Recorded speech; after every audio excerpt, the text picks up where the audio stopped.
A ver, Antonio Ramírez, no está. Carranza Zavala, tampoco. ¿Saben si Carranza Zavala y Antonio Ramírez van a seguir viniendo? Porque ya serían 3 faltas. ¿O se dieron de baja?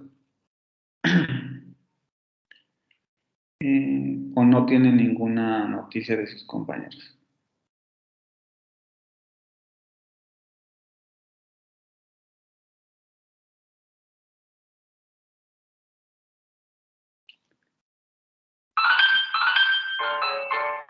Ya no le hablan a nadie, me borraron del grupo. Pero ¿por qué te borraron del grupo? No deberían hacer eso, ¿no? Me borraron del grupo. Cervantes Herrera tampoco están. Y también ya serían 3 faltas. Enríquez. Sí estás, ¿no? Isaías. Sí, Sí. Me bajaron del grupo. Bueno, en teoría, si se dieron de baja, pues a los que tenían que borrar es a ellos, no a ti. No entiendo por qué te. Flores Chávez. Sí, no.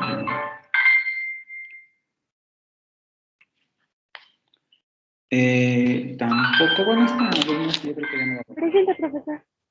Buenos días. Guayuco García, buenos días. Ya tendría 5 faltas, entonces yo creo que ya sí hace de baja.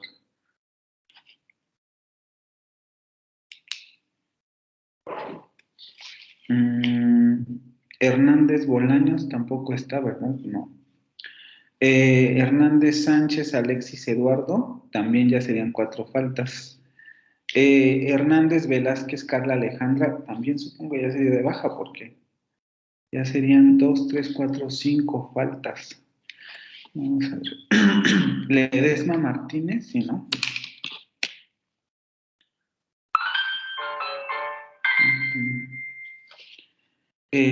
No.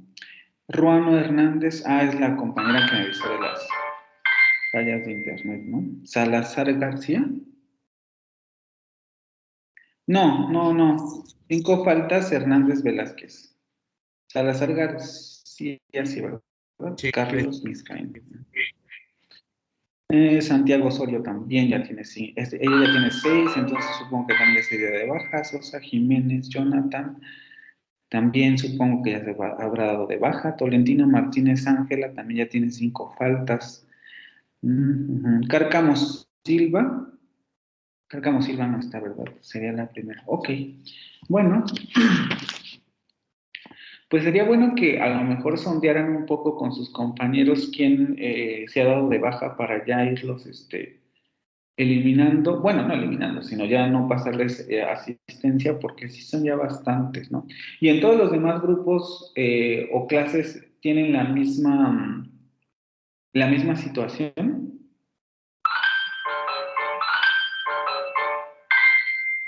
¿Ha disminuido el número de integrantes o algunos de los que mencioné los tienen en otra clase todavía? Pues hace rato en filosofía de la educación también éramos pocos. Ya somos muy pocos en todos, o quién, a lo mejor sí ya se han dado de varios. Bueno, pues a ver qué pasa, porque ahorita ya nada más somos 5, y si no vienen los que habían estado viniendo, pues se va reduciendo el grupo. Bueno, vamos a continuar entonces. En lo que nos habíamos quedado la sesión anterior, estábamos revisando lo de fonética perceptiva. Déjenme regresar a la presentación, un poco para repasar lo que habíamos revisado en esa sesión, ¿no? La última parte, que era lo importante para que podamos ver el documental y a ver si nos da tiempo ya de pasar ahora sí a lo de fonética articulatoria, que es en donde nos vamos a quedar ya. Está.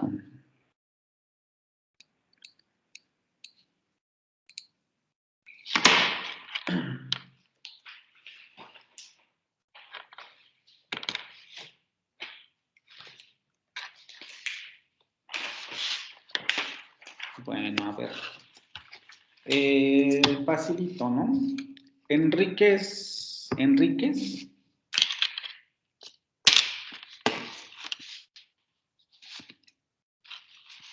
Isaías, Sí. ¿qué pregunta habíamos determinado que se relaciona con la fonética perceptiva? ¿Mande? ¿Qué pregunta es la que habíamos dicho que se relaciona con la fonética perceptiva? De las 5 que tenemos aquí. Eran 3 y 2. ¿Perdón? Bueno, las que van por fonética y las que van por fonología. No, la que se relaciona ya con fonética perceptiva, eso ya lo pasamos. Habíamos comenzado a ver fonética perceptiva y habíamos dicho que se enfoca en una de estas preguntas. ¿Qué pregunta sería en la que se enfoca la fonética perceptiva? ¿En cómo se decodifica? ¿Cómo se decodifica el medio? Sí, estamos viendo temas acerca del oído. ¿Y eso entraría aquí? Pues es cómo entra el mensaje. Entonces, por medio del oído es como se decodifica y se puede entender el mensaje a través del medio. Flores Chávez, ¿estás de acuerdo con lo que dice tu compañero?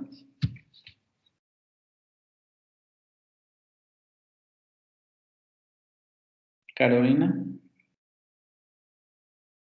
Desde cómo yo entiendo la pregunta o lo que me está preguntando, sería eso.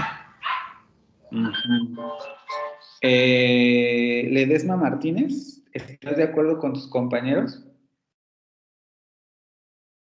Sí. Ruano Hernández, no está, ¿verdad? Salazar García, ¿estás de acuerdo con tus compañeros? Sí, sí, estoy de acuerdo. Bueno, pues no. Recuerden que habíamos determinado que justamente cómo se decodifica el medio y cómo se codifica el medio son preguntas que se relacionan con la parte psicológica del procesamiento del lenguaje. Y como habíamos mencionado en un principio, la fonética no se encarga de ese tipo de procesos. Los procesos de los que se encarga la fonética van a ser procesos más que nada físicos, de producción y de recepción. Y habíamos determinado que la fonética se centra en estas 3 preguntas de aquí. ¿Sí?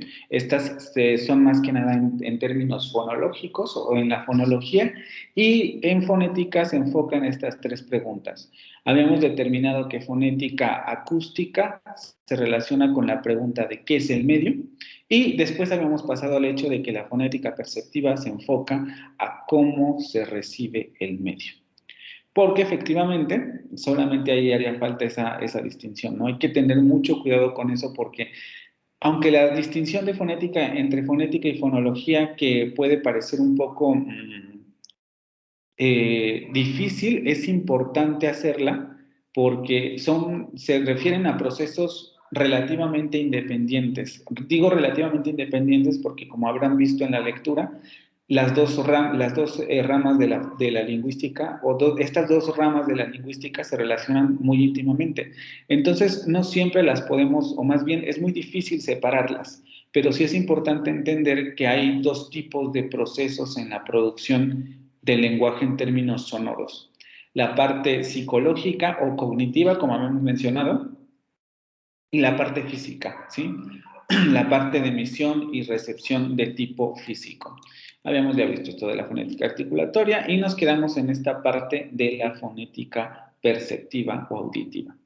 Y como bien mencionaba su compañero, pues habíamos mencionado que se interesa justamente por los mecanismos de un hablante u oyente. En este caso habíamos determinado que nosotros, como hablantes del español, por ejemplo, también somos oyentes regulares del español. No solamente somos hablantes, sino oyentes al mismo tiempo. Y por tanto tenemos también la capacidad de percibir o de recibir, más bien, los sonidos del lenguaje, ¿no? Cualquier sonido, pero en específico estamos hablando de los sonidos del lenguaje. Y la fonética perceptiva se encargaría de determinar cuáles serían los rasgos que justamente determinan que un sonido, como el que sale de mi boca, sea lengua, y no el sonido, por ejemplo, de mi celular, que no es lengua, y ustedes lo saben, simplemente escuchan el bip, y no tiene ningún significado lingüístico. Tiene significados en términos de, te ha llegado un mensaje, cosas de esa naturaleza, pero son significados muy no en términos de lenguaje, ¿no? Sino significados más bien simbólicos, como el significado de un semáforo. No tienen, hay una relación entre el color y el significado, pero no es tan complejo como en términos de lenguaje que utilizamos corrientemente. Entonces, distinguimos los sonidos del lenguaje y esto le interesa a la fonética perceptiva, ¿vale? Y justo habíamos determinado que pretende dar seguimiento a estas tres cuestiones. Perdón. ¿Cómo se recibe las impresiones auditivas? Como habíamos visto en los videos, el sonido viaja en ondas sonoras, llega al oído y el oído lo recibe, ¿no? Comienza a vibrar el tímpano, lo que hace vibrar el yunque, bla, bla, bla, y vean cómo todo eso sigue siendo un proceso mecánico, ¿no? Luego comienza a vibrar el líquido que está al interior de la cóclea y es cuando se produce entonces la transformación de esa energía mecánica en energía eléctrica. Y ahí de todos modos seguimos en un proceso físico, porque efectivamente las células ciliadas mandan las señales eléctricas al cerebro y entonces el cerebro comienza a procesar en términos cognitivos. Pero si se dan cuenta, aunque ese procedimiento es muy rápido, ese procedimiento sigue siendo absolutamente físico. Señales eléctricas a través de los nervios, etcétera, y no pasamos de ahí hasta que llega todas estas señales llegan al cerebro en forma de energía, de señales eléctricas. Es entonces cuando las neuronas comienzan a trabajar en términos cognitivos. Que el sujeto reconoce estas impresiones auditivas como pertinentes, este es el concepto que habíamos visto también en la sesión pasada y que ustedes están revisando en la lectura para el asunto del cuestionario, en donde les había comentado, claro, como vimos en la fonética en la fonética acústica, va a haber determinados elementos de la onda sonora, del lenguaje específicamente, que van a determinar que ese sonido sea un sonido del lenguaje, ¿no? Por ejemplo, el asunto de los formantes que habíamos revisado en esta imagen. Vean cómo los formantes, que son un rasgo acústico, porque eso es un rasgo acústico, está representado gráficamente, pero es un rasgo acústico, son indispensables para que un hablante del español pueda comprender la existencia de estas 5 vocales, ¿no? Y en muchos sentidos es la característica que necesita. Un poco lo que han estado viendo también en la lectura es esta idea que pone el autor al principio, que en un momento puede ser muy compleja, pero que es muy útil entenderla. Nosotros como hablantes del español tenemos solamente estas 5 vocales, ¿no? Es el ejemplo que les pone ahí. Y en el portugués hay 7 vocales, si no mal recuerdo en el ejemplo que pone. Y nos dice, claro, el espectro que uno puede producir o de los sonidos vocálicos que uno puede producir en la boca no va a ser pertinente para todos los hablantes de todas las lenguas, ¿no? Por ejemplo, para los del español, aunque pueda producir más de 5 vocales, para el hablante del español solamente van a ser pertinentes estos 5 grados vocálicos, vamos a decirlo así, ¿no? Mientras que, por ejemplo, para el portugués, de todas las vocales que puede producir el ser humano, solamente va a tomar como relevantes 7 vocales. Veremos en el caso del inglés y del francés cómo el inventario crece, ¿no? Podemos llegar a tener hasta 10, 12 vocales en determinadas lenguas. Va a haber lenguas que tienen 2, 3 vocales, por ejemplo, el árabe solamente tiene 3 vocales. Y a pesar de que como seres humanos podamos producir toda la gama de vocales que existen, ¿no? Incluso él pone esto de hacer el ejercicio de, intenta producir todas las vocales sin cortes, ¿no? Como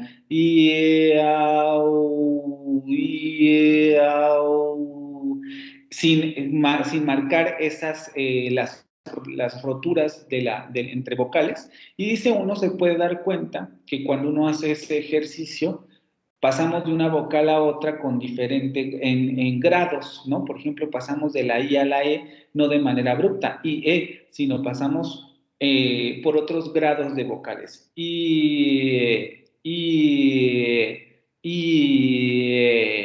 Y en medio de nuestra I y nuestra E hay otros sonidos vocálicos que para nosotros no son pertinentes, pero para otros hablantes sí lo son. Por ejemplo, en el inglés hay una vocal ahí intermedia que es relevante, ¿no? Ellos tienen la I, pero también tienen la I, y además tienen la E. Entonces, tienen 3 vocales en ese espectro vocálico en el que nosotros solamente tenemos 2. Y eso es a lo que se refiere esta parte, ¿no? En términos de la fonética perceptiva, le interesa saber qué tipo de impresiones auditivas van a ser pertinentes para un determinado lenguaje. Por ejemplo, el español. ¿Qué sonidos vocálicos van a ser relevantes para el español y qué rasgos son pertinentes para el español y que no son pertinentes a lo mejor para otra lengua? Y luego, ¿cómo es que el sujeto da pertinencia a esas impresiones auditivas? Porque ahorita lo vamos a discutir un poquito con el video, con el documental que vamos a revisar, pero una buena pregunta es, ¿por qué o cuáles son los factores que hacen que nosotros, como hablantes del español, demos pertinencia a determinados rasgos sonoros de determinados sonidos, ¿no? Por ejemplo, la I, la E, la A, la O y la U. Pero no le demos pertinencia, por ejemplo, a las vocales nasales que realizamos, porque como les comentaba antes, nosotros tenemos vocales nasales, solamente que para nosotros no son pertinentes en términos lingüísticos y sin embargo están ahí. Entonces también le interesa saber un poco estas situaciones. Y como les comentaba la sesión anterior, aquí ya está un poco entroncado con la fonología, ¿no? O con la parte cognitiva de la decodificación, porque ya se basa en elementos que son para nosotros cognitivamente relevantes, no solamente en el proceso físico. Ya habíamos visto estos elementos, ¿no? Que ya no los vamos a revisar porque ya los checamos. Vimos el video del oído, cómo recibe las señales acústicas, etcétera, cómo las transforma y sube en el cerebro. Y solamente repasaríamos esta parte, ¿no? Habíamos visto este esquema, que es otra de las cosas que le interesa a la fonética perceptiva, los límites de la audición humana. Tanto en términos, por ejemplo, cuál es la frecuencia límite que puede escuchar el humano, y es lo que habíamos determinado, ¿no? Pues va a haber infrasonidos, frecuencias muy bajas que el ser humano no puede percibir. ¿Existen en la naturaleza? Sí, pero el ser humano no puede recibirla. Y frecuencias ultrasónicas, es decir, frecuencias extremadamente rápidas, que el ser humano tampoco puede percibir. Les había comentado, ¿no? De infrasonidos no tengo ahorita un ejemplo clave, pero de ultrasonidos, por ejemplo, los delfines. Los delfines que se comunican a través de ondas supersónicas. Y que nosotros como seres humanos no podemos escuchar esa comunicación. Sabemos que lo hacen por los radares y todo lo que tenemos, pero nosotros no podemos escuchar lo que, valga la expresión, lo que están diciéndose, ¿no? Porque se hablan o se comunican a través de ondas ultrasónicas. Y luego también habíamos visto el asunto del tipo de volumen que podemos escuchar o la intensidad con la que podemos escuchar un sonido, ¿no? Y aquí habíamos hablado de que en términos de sonoridad, es decir, de volumen, aunque un sonido sea muy bajo en términos de volumen, podemos nosotros llegar a escucharlo de manera bastante efectiva, ¿no? O sea, prácticamente de los 0 decibeles nosotros podemos escuchar un sonido. Ya pasando los 120 decibeles es cuando comienza a doler el oído o cuando ya tenemos riesgo de comenzar a perder la audición, ¿no? Porque este tipo de volumen ya no lo podemos tolerar. Y en medio de todo eso, este círculo negro es el que representaría las capacidades humanas de percepción. Como se ven, es bastante amplia. Quizá es bastante amplia, pero de todo esto, pues evidentemente en la vida cotidiana nosotros no estamos expuestos a los extremos de toda nuestra capacidad, ¿no? Sino que generalmente nos mantenemos en el área conversacional de audición y de percepción. Hablar, gritar, etcétera, estaría desde aquí, o más bien estaría todo en esta zona del área conversacional. Y esto fue en lo que nos habíamos quedado, ¿sí?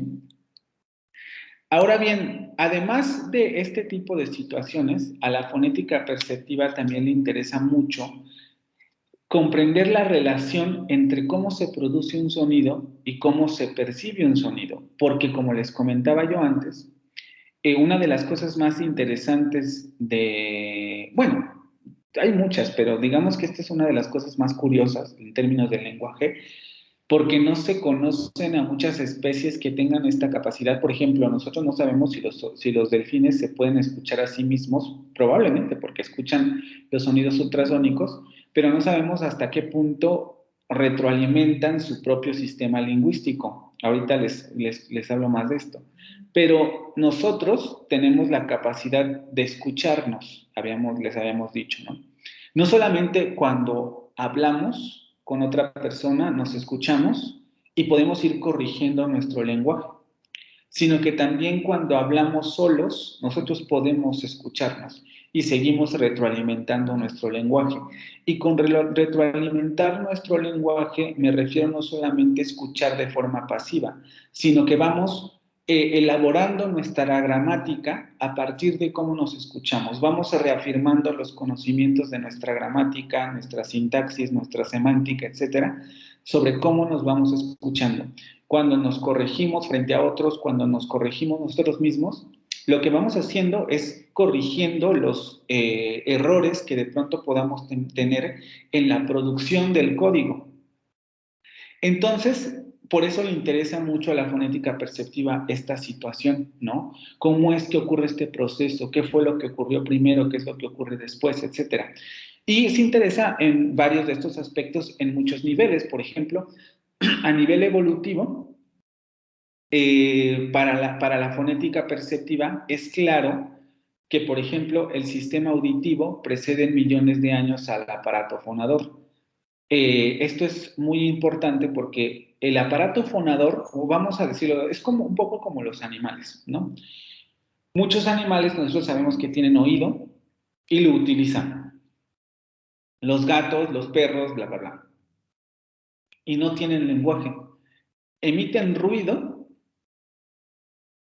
que en la actualidad se debate mucho si es cierto que no hay comunicación en esos ruidos, porque se han hecho experimentos y se sabe que muchos de estos animales y muchos de estos ruidos producen comunicación, una comunicación más, digamos, menos compleja que la nuestra, pero que está ahí, ¿no? Entonces, lo mismo seguramente debió ocurrir con los humanos, ¿no? Había oído, podían percibir los ruidos de la naturaleza, pero no se podían producir los sonidos articulados, porque la especie humana, vamos a decirlo así, no nació sabiendo hablar.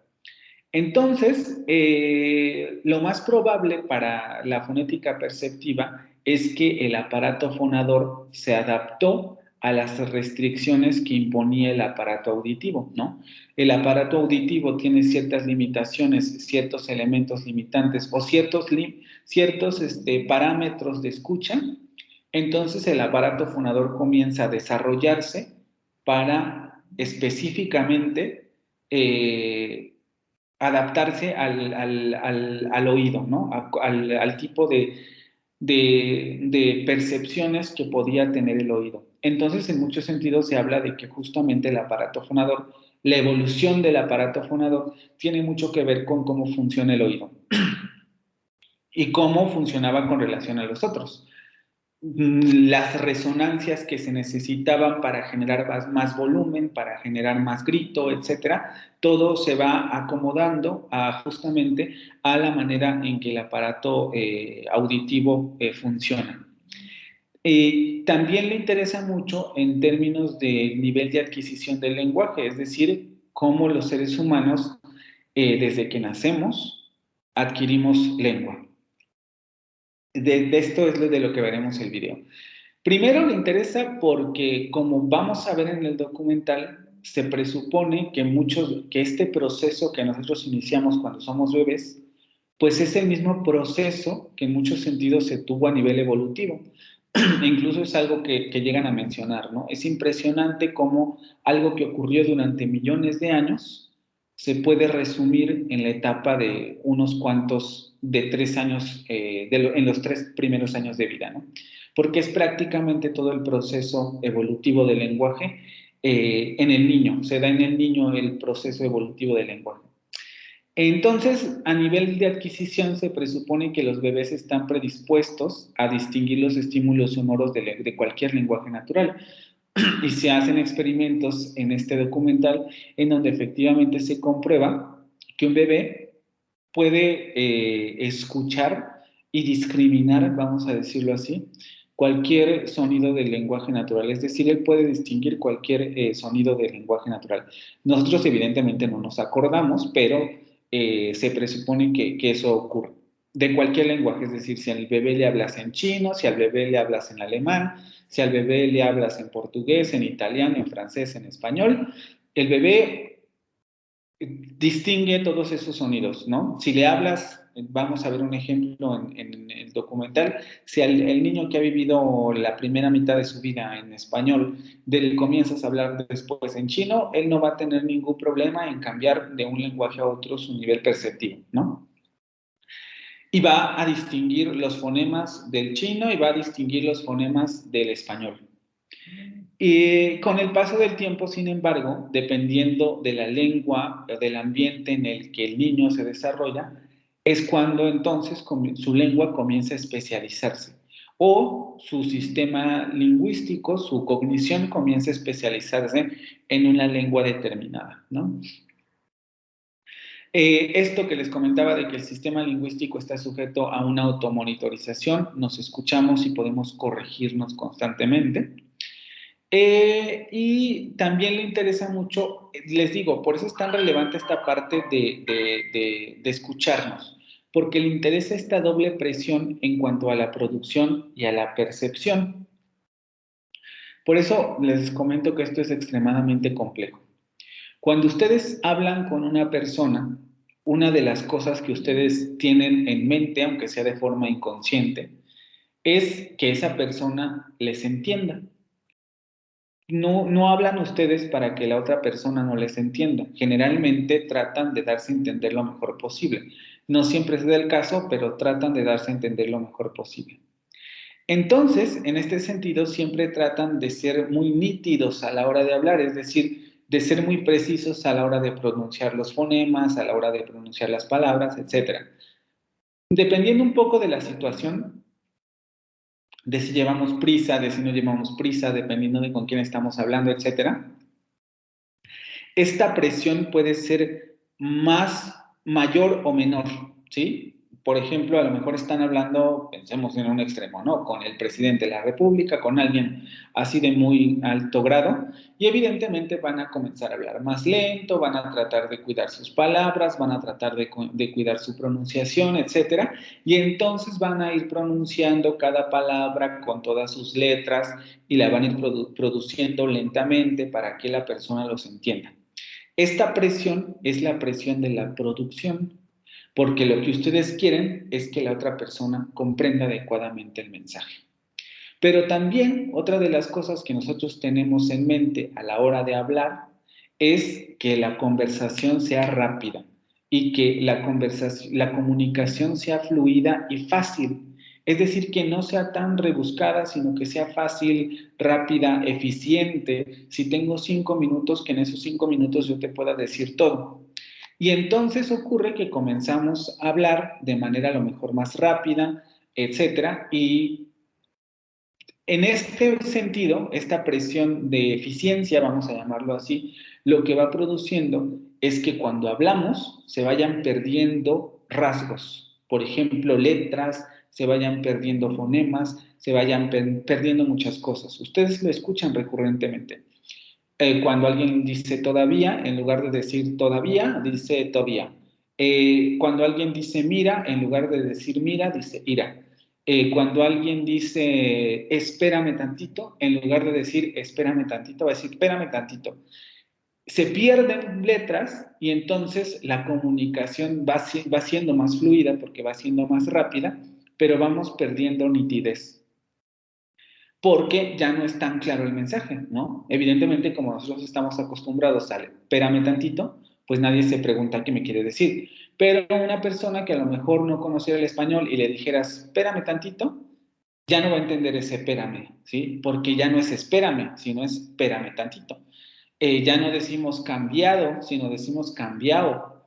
Y esa presión de fluidez va haciendo que la lengua cambie, ¿sí? Que la lengua vaya cambiando. Y entonces, otra vez la presión de nitidez tiene que generar esta presión de, bueno, si te quieres comunicar eficientemente, tampoco puedes cambiar todo. Tienes que afianzar ciertos cambios o ser nítido en ciertas partes, ¿sí?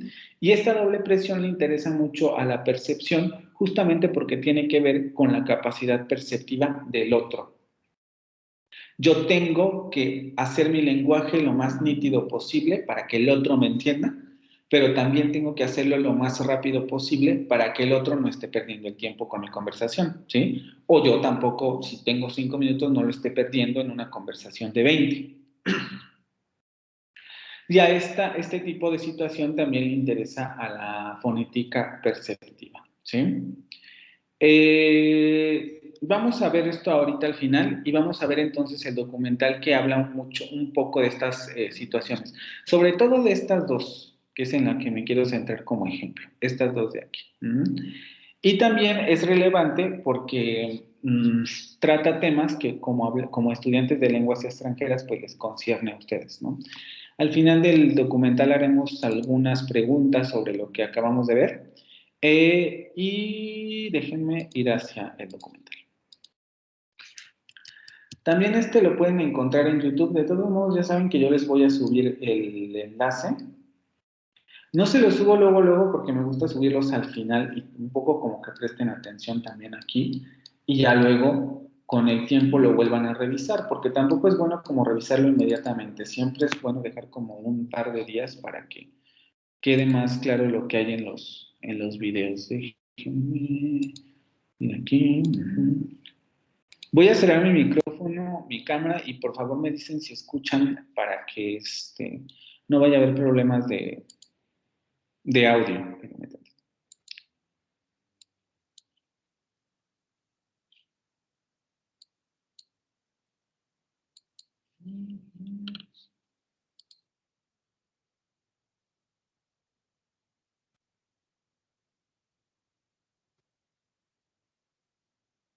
Mediante la palabra. De todas las criaturas del reino animal, solo una tiene la capacidad de comunicarse mediante la palabra. El bebé humano, nacido para hablar. Los primeros 2 años son un viaje lleno de exploración y alegría. Pero incluso antes de poder pronunciar una palabra, el bebé ya se entretiene con sus experimentos de comunicación. Ruidos, balbuceos.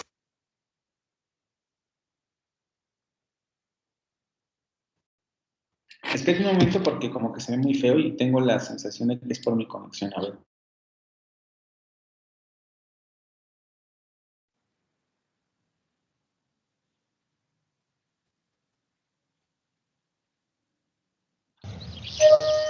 De todas las criaturas del reino animal, solo una tiene la capacidad de comunicarse mediante la palabra. El bebé humano, nacido para hablar. Los primeros 2 años son un viaje lleno de exploración y alegría. Pero incluso antes de poder pronunciar una palabra, el bebé ya se entretiene con sus experimentos de comunicación. Ruidos, balbuceos, gestos, escuchar e imitar, hasta que al fin dominan la capacidad de articular palabras completas. Vamos a acompañar en ese viaje al bebé humano. Hablar. El proceso de aprender a hablar comienza mucho antes de que el bebé llegue al mundo. El feto experimenta todo tipo de sensaciones en el útero de la madre.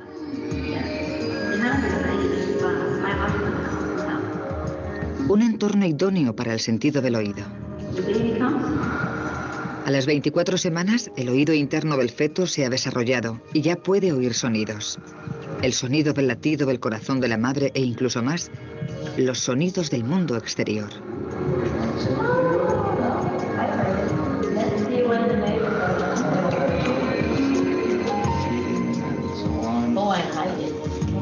El más fuerte de todos, incluso más que el ruido de fondo del útero, es la voz de la madre.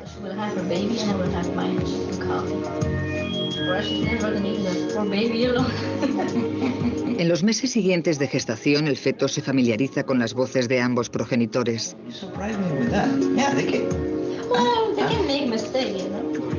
Esto es el principio de una comunicación constante entre el bebé y el mundo exterior. El bebé llega al mundo preparado para comunicarse, y al principio la mejor forma es llorar.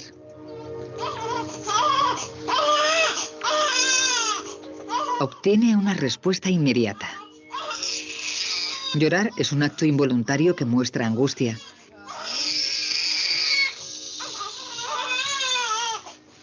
El bebé todavía no puede emitir otros sonidos porque tiene la boca pequeña, la lengua grande, y a esta edad su laringe está muy arriba para evitar que se ahogue.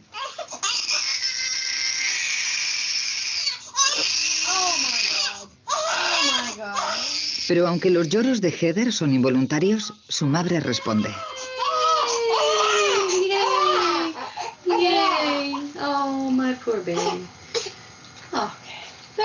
Es la primera forma para la pequeña de saber que los sonidos que emite son un medio de comunicación. Y que cuando llora, alguien la escucha. Cuando Heather oye la voz de su madre, se tranquiliza de inmediato.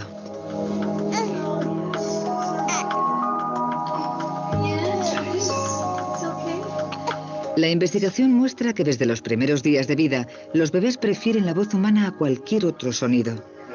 Pero lo sorprendente es lo acostumbrados que están al lenguaje.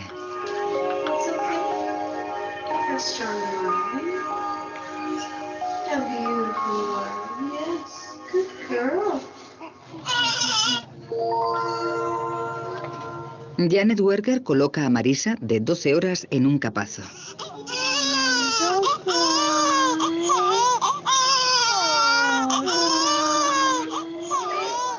Le pone un chupete en la boca, conectado a un ordenador que graba la frecuencia y la intensidad con la que chupa el bebé.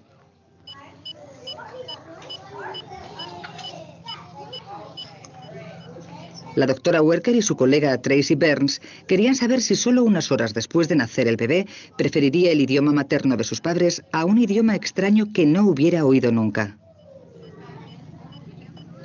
Los padres de Marisa solo hablan inglés. Es la lengua que ha oído en el útero.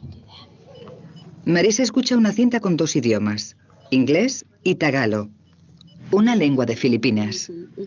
Se filtran las palabras reales y el idioma solo puede distinguirse por su cadencia. Primero se pone el tagalo. Cuando Marisa escucha esta lengua que no ha oído nunca, su respuesta es muy débil.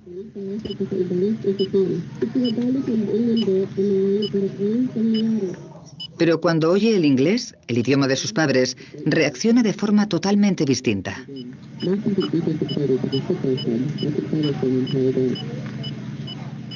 La intensidad y la frecuencia con las que chupa se disparan, y cuando la cinta vuelve a cambiar al tagalo, disminuyen.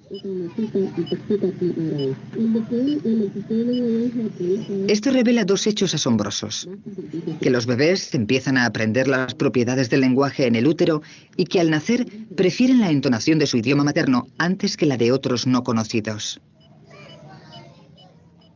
My doctor said I wasn't going to make it to my due date, so of course you get all excited and you're anticipating it. And, Oh, is it today? and all of a sudden your due date. Rebeca, de 6 semanas, gira la cabeza hacia el sonido de la voz de su madre.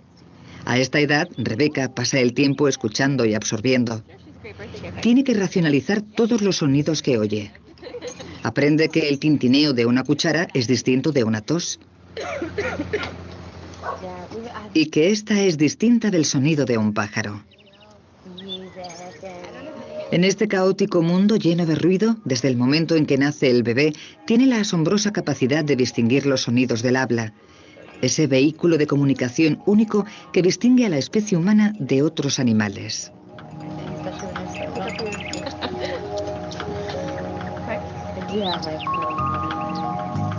De hecho, desde el momento en que el bebé llega al mundo, está dotado de esa excepcional capacidad. Pero una nueva investigación muestra que saben algo aún más extraordinario.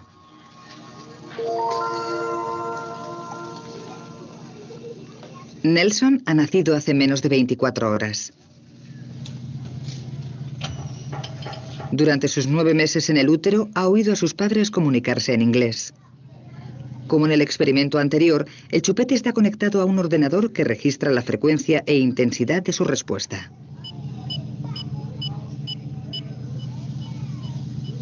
El fin del experimento de la doctora Rushenshi es ver si a esta temprana edad el bebé es capaz de distinguir entre las distintas partes del lenguaje. Nelson escucha una cinta que contiene 2 listas de palabras.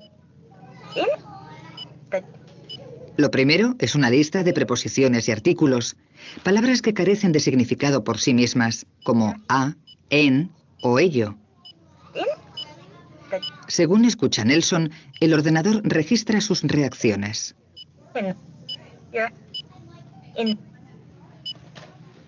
Lo segundo es una lista de palabras con contenido, como nombres y verbos. Partes del habla que transmiten un significado. Cuando Nelson escucha las palabras con contenido, su nivel de reacción aumenta radicalmente. Este estudio se ha repetido con bebés en muchos idiomas distintos con los mismos asombrosos resultados.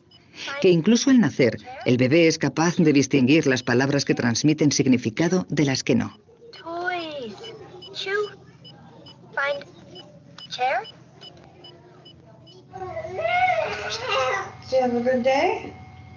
El repertorio de sonidos de Phoenix, de 3 meses, acaba de ampliarse. Su laringe ha bajado al fin y a esta edad está absorto en una conversación con su madre. Cuando Phoenix vocaliza, su madre responde, confirmando la comunicación, dando significado a sus expresiones.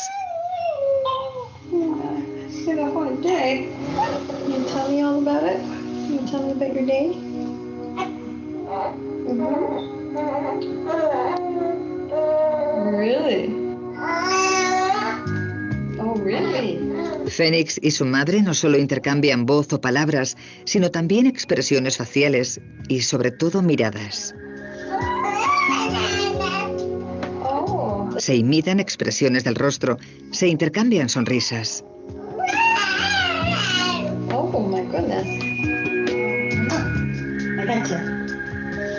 Se imitan expresiones del rostro.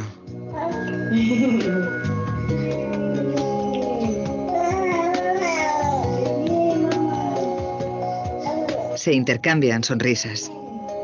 La madre habla, el bebé responde. Se establece un ritmo. Estos son los elementos básicos de una conversación, pero la comunicación humana es compleja, y lo que están descubriendo los investigadores es lo temprano que el bebé entiende los signos para la interacción.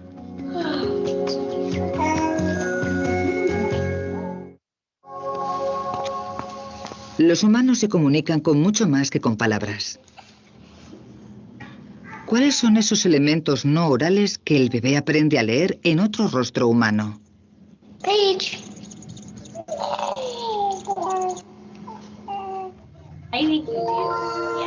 Para responder a esa pregunta, Darwin Miwa elaboró una serie de 4 estudios. Para el primer experimento, la madre de Rachel se sienta frente a su hija.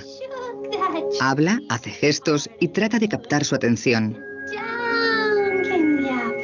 Rachel, de 5 meses, parece disfrutar con lo que le cuenta su madre. De repente la cara de su madre se queda inmóvil. Rachel sonríe, emite sonidos, todo en un esfuerzo por intentar comunicarse con su madre. Cuando ve que no obtiene respuesta, se siente frustrada.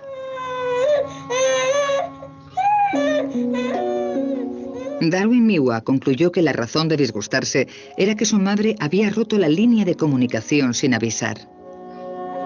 Hi, Bridget. How are you? Are you happy, baby? Are you happy? En la segunda parte del experimento, Bridget, de 6 meses, se sienta frente a una pantalla de televisión y mira una imagen proyectada de su madre, que está sentada en otro cuarto. Hi. Hi. Bridget ríe al reconocer el rostro y la voz de su madre. Hi. Hi. Después ocurre algo inesperado. Se proyecta una imagen de su madre boca abajo. Look at mommy. Hi, sweetie. That's a good girl. Are you a good girl? Bridget deja de sonreír. You see mommy? Is mommy upside down? Is mommy upside Boca abajo, mamá no se parece nada a mamá. down? Yeah. Bridget no sabe interpretar la imagen invertida como una cara. La cara se convierte en un objeto peculiar. Como ya no puede comunicarse con ella, Bridget se impacienta. Yeah, mommy's upside down. What do you think of that? Do you like that? En la tercera de las 4 partes del estudio, la pequeña Rachel mira a un monitor de televisión que muestra una imagen pregrabada. Se trata de una investigadora con la cara alegre y la voz también alegre. You're such a wonderful baby. Yes, you are. Rachel está visiblemente encantada. Do you like that? Pero cuando el ordenador muestra una cara triste acompañada de una voz triste, Can you? Can you? la sonrisa de Rachel se desvanece y se pone algo más seria. Wonderful baby. Yes, you are. You are. De repente la situación cambia. Like that? La cara alegre va acompañada de una voz triste. Can you tell me a story? Can you? Can you? Can you? Rachel parece confusa. Sabe que hay algo que no encaja. You are. Do you like that? Y cuando la cara triste se proyecta con la voz alegre, reacciona con la misma confusión y pierde interés. Can you? Los investigadores llegaron a la conclusión de que a una edad muy temprana, el bebé sabe perfectamente que las emociones se expresan tanto con la cara como con la voz. You're such Y sabe que la cara y la voz deben mostrar el mismo estado de ánimo. you are. Hi, baby. How are you? La última parte del experimento se centra en la mirada, algo imprescindible en la comunicación humana. Los bebés saben por instinto que la mirada es una de las formas de captar el interés de los adultos y mantener una relación. Darwin Miwa quería ver cómo reacciona un bebé cuando se interrumpe el contacto visual. What are you doing? You're such a funny little. La madre de Aston sigue hablando sin cambiar nada más que su mirada. Oh my goodness. Oh my goodness. Al principio Aston intenta recuperar la atención de su madre, pero como no puede, se enfada. Oh my goodness. Oh my goodness. Los investigadores vieron que algo tan pequeño como los ojos juega un papel esencial en la interacción humana. Mommy loves you. Oh, you're such a pretty little girl. Oh, that's great. Oh, baby. 老鼠嗌嗌去邊？嗌去大東街。海豬 El bebé humano nace para ser un ciudadano del mundo. 街後街有乜嘢賣？嗌 Tiene una capacidad innata asombrosa para aprender cualquier idioma de la Tierra. 去邊？嗌去 Pero si los bebés nacen con facilidad para todos los idiomas, ¿cómo se convierten en lo que los investigadores llaman especialistas en un idioma vinculado a una cultura? 嘢賣？有先。 Esta es la pregunta que intrigaba a los investigadores. Matthew, de 6 meses, está sentado en el regazo de su madre. Una investigadora se sienta frente a él y mantiene su atención con un colorido juguete mientras se escuchan dos sonidos en una cinta. Uno es ba y el otro es da, un sonido que solo se usa en hindi y que la mayoría de los angloparlantes no distinguen del sonido inglés da. Durante el periodo de preparación inicial, se ilumina un conejito de juguete dentro de una gran caja de cristal al lado de Matthew cada vez que se escucha el sonido da.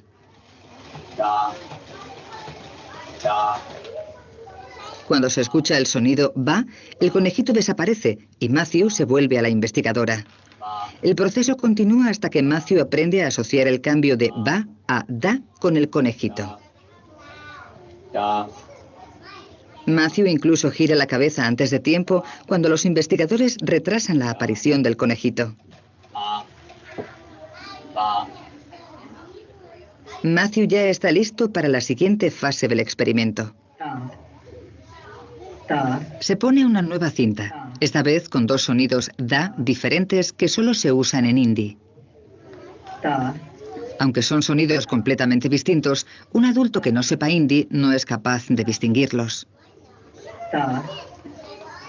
Pero Matthew gira inmediatamente la cabeza hacia el conejito al oír el cambio del da hindi al otro. Aunque nunca ha oído hablar en hindi, los investigadores confirman que a los 6 meses sigue siendo el oyente universal, capaz de distinguir todos los sonidos.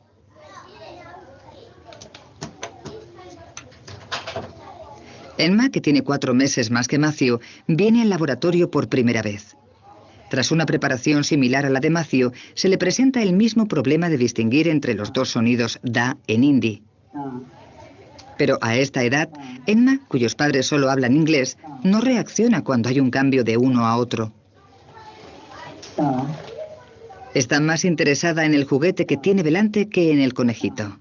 Esto lleva a los investigadores a la conclusión de que a los 10 meses el bebé deja de ser el oyente universal y, como los adultos de la especie, ya no distingue la diferencia entre los dos sonidos.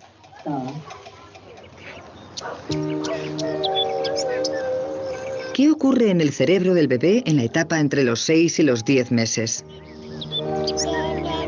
¿Por qué pierde su capacidad para distinguir sonidos de otro idioma? No es que el niño pierda esa capacidad, sino que el cerebro va clasificando el caótico mundo de los sonidos y selecciona los de su idioma. Comienza a filtrar sonidos que el pequeño no escucha en su entorno.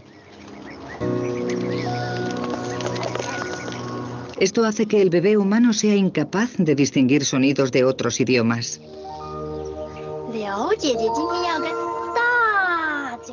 Pero ¿qué ocurre si se le expone a un segundo idioma durante este periodo?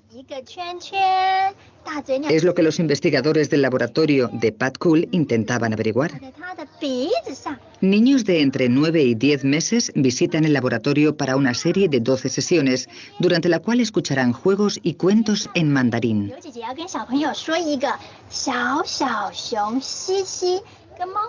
Aunque el mandarín no es su idioma, Delaney, de 9 meses, se acostumbra a escucharlo. No pierde detalle y disfruta del cuento que le lee la doctora Hui Mei. Después de 12 sesiones, se le hará otra prueba para ver si ha absorbido algo de mandarín. Matthew, de 9 meses y medio, ha terminado las 12 sesiones y vuelve para la prueba. Lleva puesto un gorro con electrodos conectados a un ordenador. Grabará la actividad eléctrica de su cerebro cuando reaccione a los sonidos.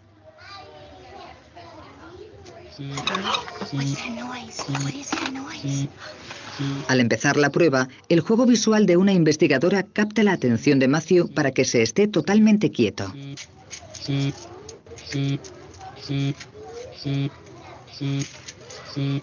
Se repiten 2 sonidos en un altavoz. Representan 2 palabras distintas en chino mandarín. Un adulto que no haya crecido hablando mandarín no distingue entre los 2 sonidos.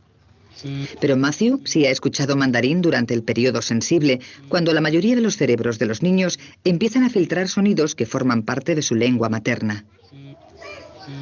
Cuando su actividad cerebral se reviva en el ordenador, las 2 líneas del gráfico muestran claramente que distingue entre los 2 sonidos mandarines. El resultado del estudio sugiere que un niño criado con más de un idioma puede aprender los sonidos de ambas lenguas. Pero es la capacidad para reproducir sonidos lo que estimula la siguiente etapa del viaje hacia el habla.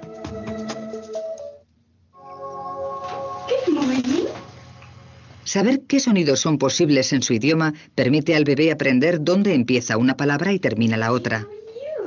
La madre de Paige le habla de la misma forma en que todas las madres del mundo hablan a sus bebés. Es lo que los lingüistas llaman habla infantil o idioma infantil.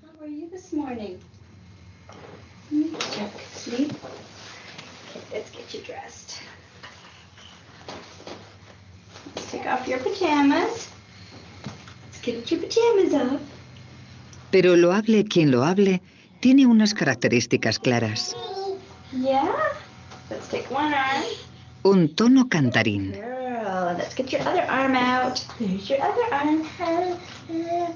La voz es más aguda. Y las oraciones se reducen a frases cortas.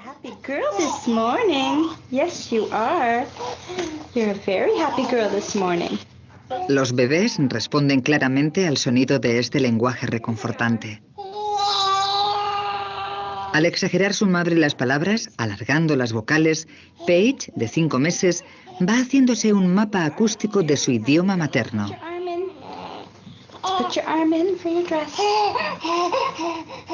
Y repitiendo las palabras, su madre ayuda a Paige a aprenderlas, enfatizando las más importantes, las palabras que tienen significado.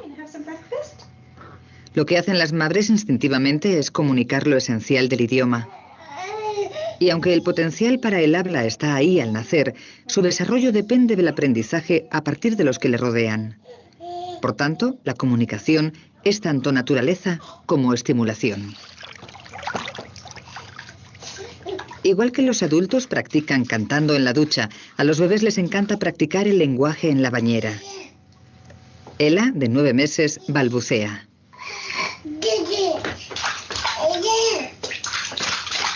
Al principio, los bebés de todas las culturas balbucean igual. Da, da, ba, ba, ma, ma. Pero a los 9 meses, como ella, los sonidos del lenguaje se van limitando y se centran en los de su idioma materno.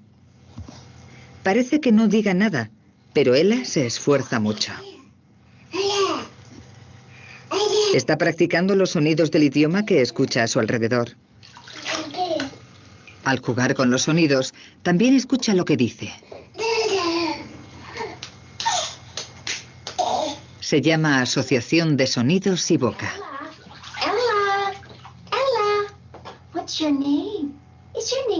Cuando la madre pronuncia su nombre, él la escucha.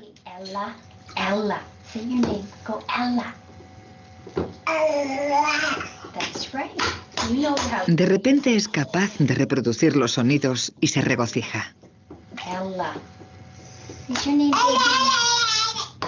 La imitación y la repetición son la clave para aprender un idioma. Pero balbucear es solo una de las formas de expresarse de Ella. El bebé posee otra arma esencial que es inseparable de la comunicación. Mucho antes de que el niño aprenda a hablar, ya sabe que la comunicación es mucho más que sonidos y palabras. Una gran parte de sentimientos, intenciones y deseos pueden transmitirse mediante gestos.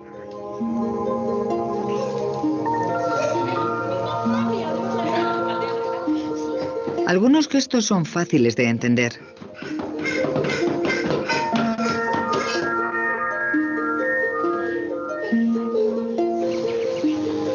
Pero hay uno especial. Señalar representa un gran paso mental para el bebé.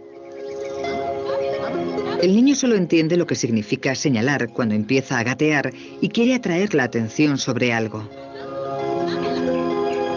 Señalando, Aarón mantiene una conversación con sus padres. Señalar es un gesto tan importante que ha sido el objeto de muchas investigaciones. Los estudios de la doctora Amanda Woodward se centran en qué entiende el bebé exactamente cuando señala. ¿Entienden los bebés que hay una relación entre la persona que señala y el objeto? Hi. Look. Bob, de 8 meses, ha estado observando cómo Amanda señalaba y miraba a un osito una y otra vez. Cuando la doctora Woodward ve que Bob se aburre, procede a la fase de prueba de su estudio. Cambia la posición de los juguetes. Okay. Hi. Look. Cuando la doctora Woodward señala al osito, aunque esté en una nueva posición, Bob no muestra interés. Está cansado de mirar al osito.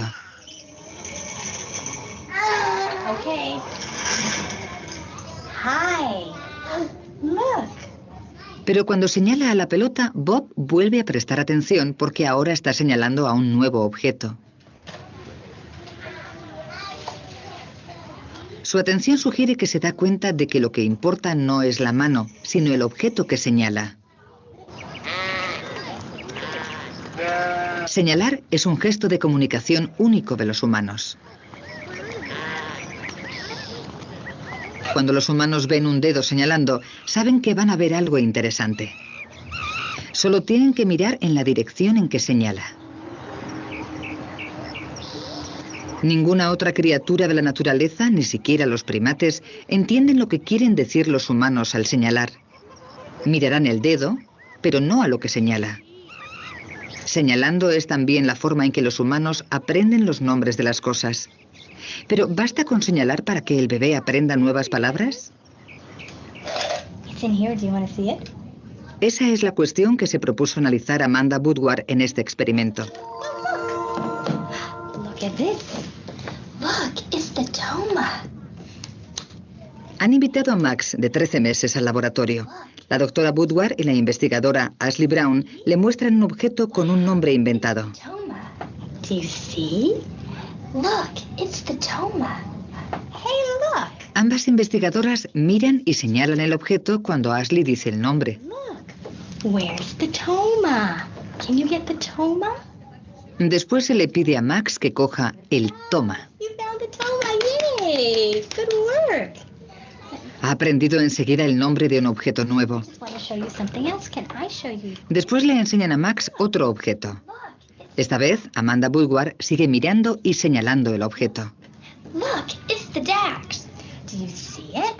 Pero Ashley, que lo nombra, mira en otra dirección. Look, it's the Dax. Max no sabe dónde fijar su atención. The Dax. Can you get the Dax? Where's the Dax? Where's the En estas condiciones, Max nunca llegará a entender a qué se refiere la palabra Dax. Want to put it in here? La investigación muestra claramente que para aprender palabras nuevas, el bebé tiene que guiarse por el dedo señalando y por la vista de la persona que habla. Para los sordos, el gesto de señalar va estrechamente unido a la comunicación. Kessia, de 10 meses, y Erika, de 20, son amigas.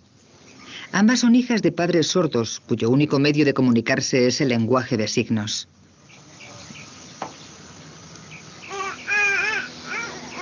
La madre de Kessia señala a una manzana y le enseña el signo que le corresponde.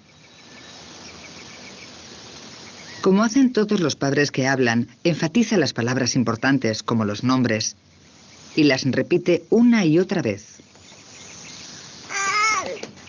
Aunque Erika tiene menos de 100 palabras en su lenguaje hablado, tiene un amplio vocabulario gestual. Es más fácil hacer signos que articular palabras. Controlar las manos es menos complicado que coordinar la lengua, los labios y la mandíbula.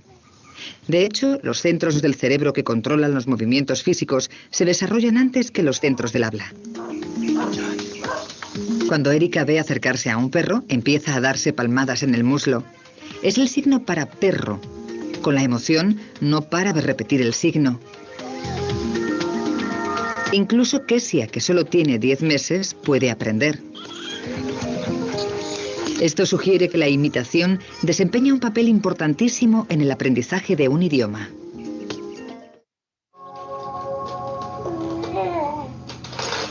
Cuando los pequeños están a punto de cumplir 1 año, han aprendido a interpretar expresiones faciales y gestos. Todo en un intento por mantener los canales de la comunicación. Pero se dice que para el bebé, el principal motor de aprendizaje es la imitación. Como si no iba a saber Emily, de 10 meses, qué hacer con el teléfono. Esta necesidad de imitar es la clave para aprender un idioma. Incluso antes de aprender a decir una palabra, imitan los sonidos del idioma que oyen en su entorno. Now let me show you this. Ready? Watch this. El doctor Andrew Meltzoff intenta explicar cómo aprende el bebé a comunicarse. Emma, de 18 meses, mira al doctor Meltzoff jugar con una serie de objetos. Él, a su vez, observa lo que Emma hace con ellos. Emma imita la acción. Thank you. Very good job. Here we go. Look at this. Para este estudio, el doctor Meltzoff ha elegido a propósito cosas que Emma no ha visto nunca. Cosas que no es tan sencillo hacer funcionar. Now it's your turn. One turn. Aunque los objetos son cada vez más extraños, Emma imita las acciones al detalle. Thank you. What a good baby. I'm going to do something else too. Here, look at this. El doctor Meltzoff cree que la imitación es la primera vía de comunicación entre los adultos y los niños. One more time. Watch this. Los padres suelen creer que su hijo ha entendido algo cuando lo imita. Your turn, ready?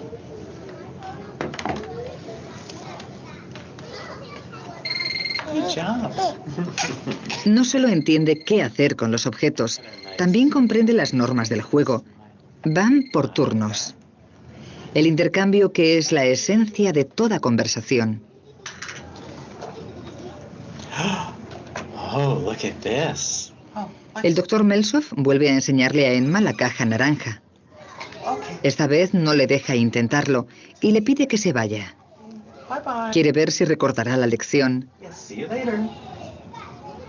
Hi, Emma. Hi. 1 hora más tarde, Emma vuelve. Oh, hello. That's nice of you. Ready? Now I want to see if Emma remembers anything. Here we go, Emma. Do you remember this? Good job. El poder de la imitación es increíble. I think the answer to that is yes. Emma remembers. Very good job.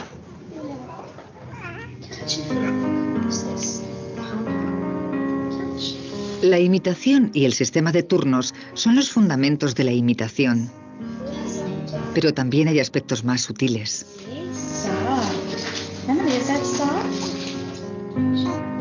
¿Cómo comprende el bebé que otras personas tengan algo que decirle a él?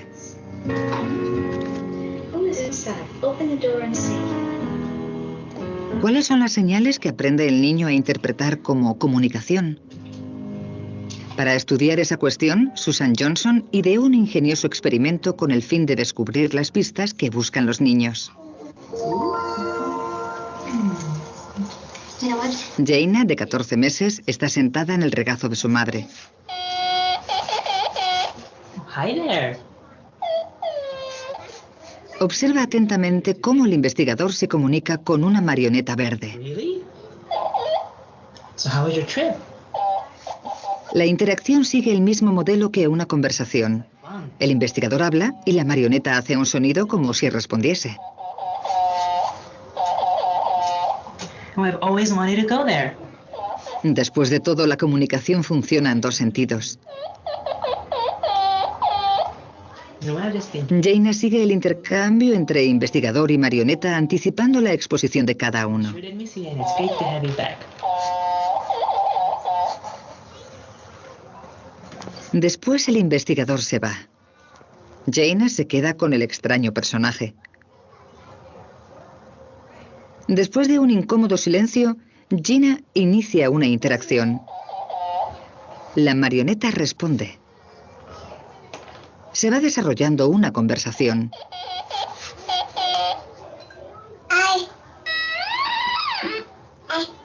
Jaina balbucea y la marioneta espera el momento adecuado e imita el ritmo de lo que ha expresado la niña.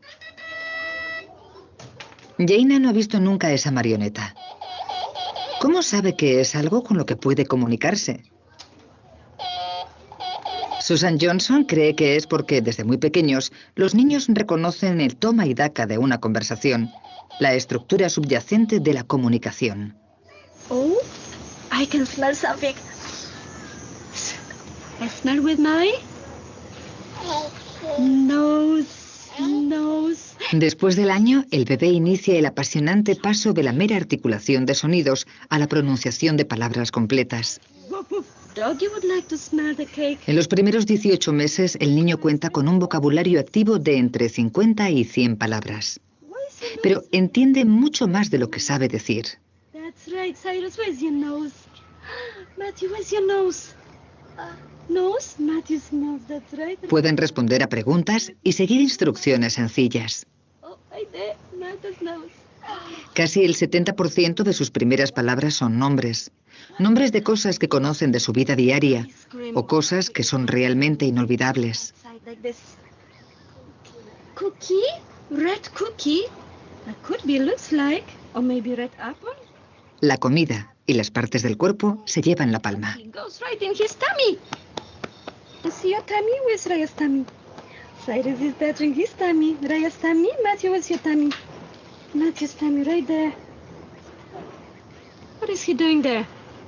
He's brushing his teeth. That's right, Matthew. You binding in your teeth? You have teeth? Where are Raya's teeth? This boy's brushing his, Cyrus? That's right, your teeth in your mouth. Pero hay varios términos en el vocabulario del bebé que a esta edad son casi universales.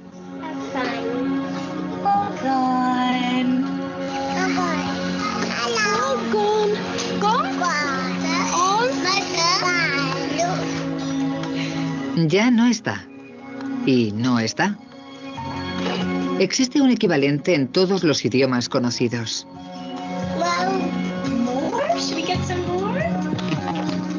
Algunos expresan preocupación.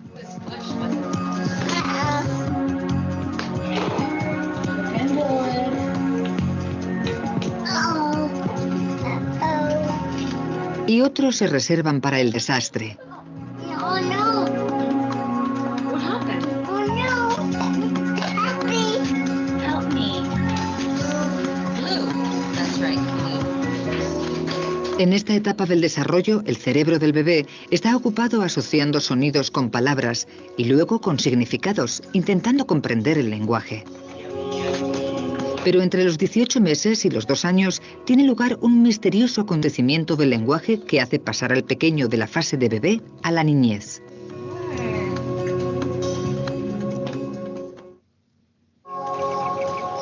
Los investigadores todavía no se explican un fenómeno que suele tener lugar a partir del primer año y medio de vida, cuando el bebé de repente toma las riendas del mundo de las palabras. That one there? That guy over there? Los sonidos que han estado practicando y los significados que les han atribuido parecen conectarse. How many there are? De repente entienden la idea de que todo tiene un nombre. Una nueva frase entra en su vocabulario. ¿Qué es eso? Esto supone un gran paso mental. El fenómeno se llama la explosión del lenguaje. ¿En qué se fija el bebé para acelerar el aprendizaje de nuevas palabras? Oh no, he's look at him. He sees you. What would you do? Would you pet him? Para averiguarlo, Susan Jones y sus colegas desarrollaron un estudio especial.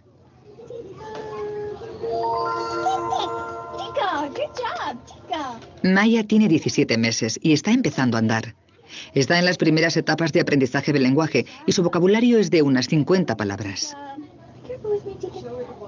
Esta es la primera de 8 sesiones semanales con una investigadora.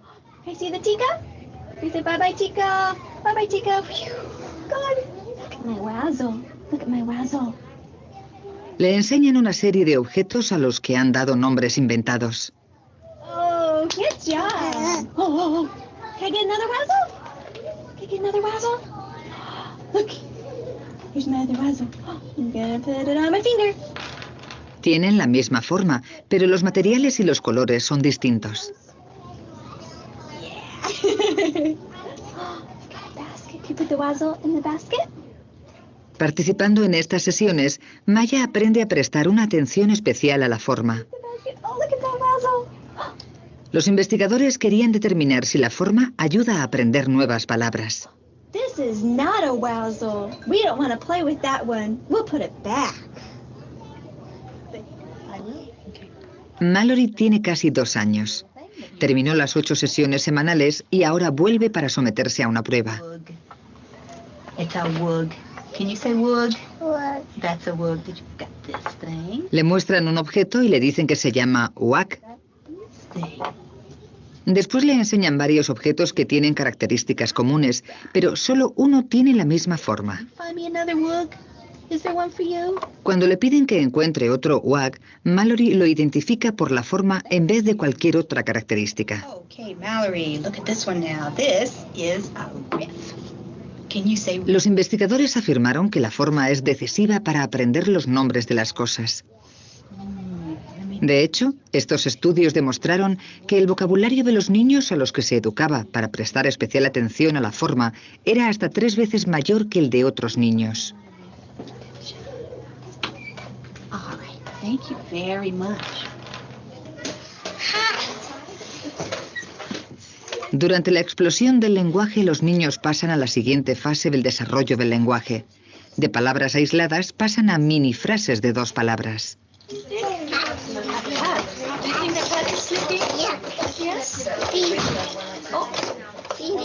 La pronunciación está aún lejos de ser perfecta y a menudo hace falta alguien cercano al niño para traducir. What's this? Chicken? What the chicken said? Black. Black? Black, black, black. Which color is that? Red. Red. You wanna put it on? Come on. You do it. You put it up here. Es una época emocionante. Se abren nuevas perspectivas. Sus juegos cambian radicalmente. Should I eat croissant? Very nice talking, yeah. Los adultos suelen verse reflejados en los actos y en las palabras. With the spoon, you can make it like this.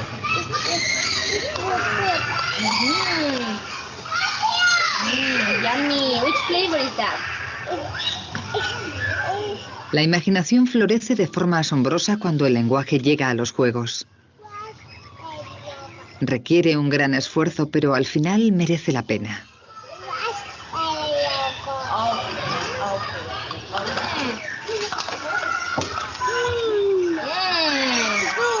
Good, delicious.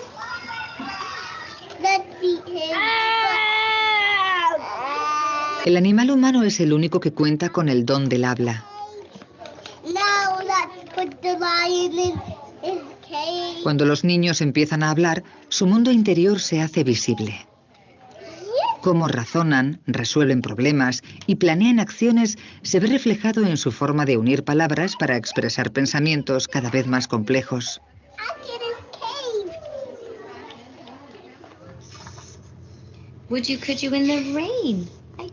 El día se acaba y Miranda se prepara para acostarse. A sus 22 meses está en plena explosión del lenguaje. Es un momento en que el bebé humano aprende un mínimo de una palabra nueva cada 90 minutos. Cuando cumplen 2 años, suelen usar unas 300 palabras y entienden unas 1000.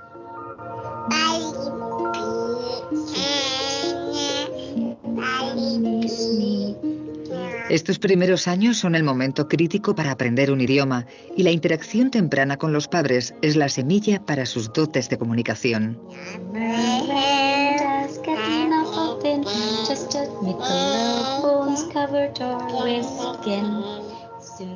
Como otros bebés, Miranda ha aprendido a hablar escuchando e imitando a los adultos de su entorno.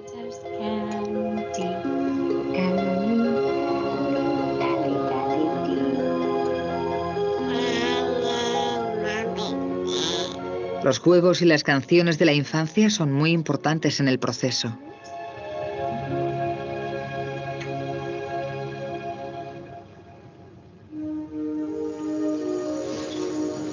La hora de acostarse es un momento para la tranquilidad y para estar a solas. Miranda aprovecha los momentos antes de dormirse para ensayar lo que ha aprendido durante el día.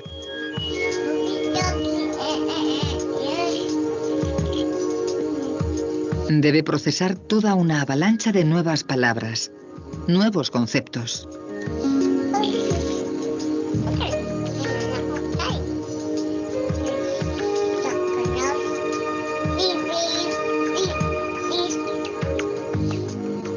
Su época de bebé ha pasado. Ahora está en el umbral de la infancia.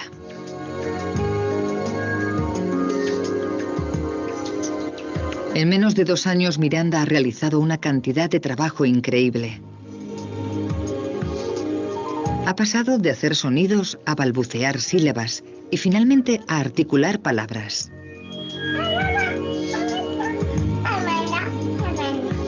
Está aprendiendo que se puede jugar con el lenguaje y unir palabras de formas insospechadas que permiten pensar en ideas nuevas.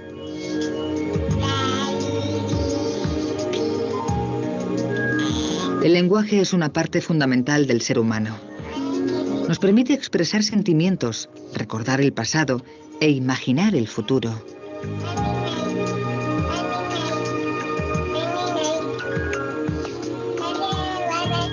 Para el bebé está a punto de abrirse una nueva forma de relacionarse con el mundo, algo que ni se imagina.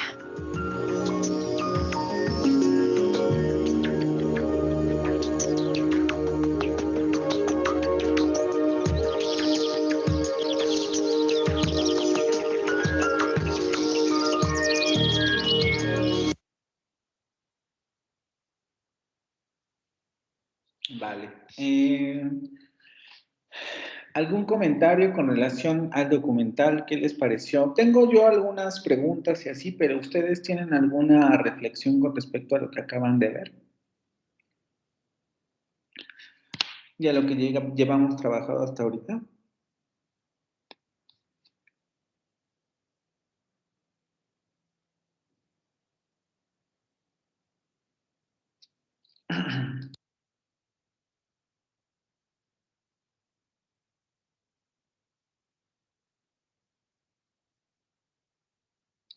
¿Nada les pareció interesante? ¿Nada les pareció relevante para lo que estamos trabajando?